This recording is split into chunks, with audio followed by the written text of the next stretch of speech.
नील के साथ हुआ खतरनाक हादसा और यहीं पर आएगा सीरियल गुम है किसी के प्यार में जबरदस्त ट्रैक। जी हाँ दोस्तों, अब शो के अपकमिंग ट्रैक में आप देखेंगे कि जहां ऋतुराज पूरी तरह से बौखला चुका है, वो एक भी मौका नहीं छोड़ रहा है तेजू को परेशान करने में और उसकी बेइज्जती करने में, क्योंकि इस वक्त ऋतुराज सिर्फ और सिर्फ तेजस्विनी से उसके रिजेक्शन का बदला लेना चाहता है। तो वही तेजस्विनी रिसेप्शन के बाद नॉर्मल लाइफ जीने की कोशिश करती है और अपनी पढ़ाई पर फोकस दे रही होती है, जहां नील दुखी और परेशान हो रहा होता है क्योंकि वो अपने दिलो दिमाग से वो बातें नहीं हटा पा रहा होता है। जब जब वो तेजस्विनी और ऋतुराज को देखता है तब तब उसे पछतावा होता है कि उन दोनों को उसी ने अलग किया है और उसी की वजह से आज वो दोनों एक दूसरे के दुश्मन बन बैठे हैं। ऋतुराज तेजस्विनी को इंसल्ट करते रहता है, जबकि गलती मेरी है, मैंने बिना सोचे समझे तेजस्विनी से शादी करने के लिए हाँ कही थी,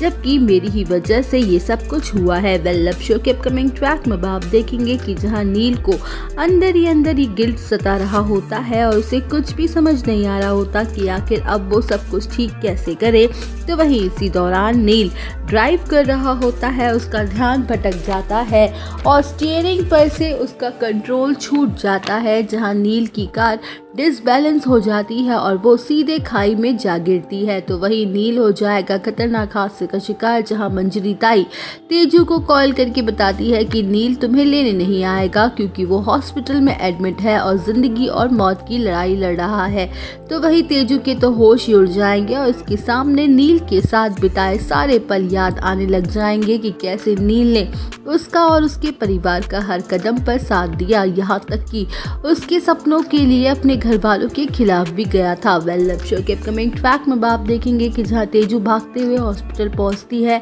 उसे ये रियलाइज होता है कि उसने नील को कितना गलत समझा, जबकि वो उसका पति है और अब उसके लिए उसके दिल में भी फीलिंग्स हैं। तो वही नीला तेजू को नील से मिलने नहीं देती है और कहती है कि मैंने पहले ही कहा था कि ये लड़की मेरे बेटे के लिए सही नहीं है। आज नील की जो भी हालत है उसके लिए यही लड़की जिम्मेदार है। जिस दिन से ये हमारे घर में आई है उस दिन से हमारा घर की सुख और शांति सब कुछ चली गई है। तो वही तेजू किसी की एक नहीं सुनती है और नील के पास चली जाती है और उसे अपने प्यार का इजहार कर देती है और उसे अपने किए के लिए माफ़ी मांगती है कि प्लीज़ नील उठ जाओ, मैं तुम्हारे बिना जी नहीं सक पाऊंगी। तो जहां तेजस्विनी की पुकार नील के कानों में पड़ जाती है और उसे होश भी आ जाता है और ये बड़ा चमत्कार देखकर हर कोई शॉक्ड रह जाता है।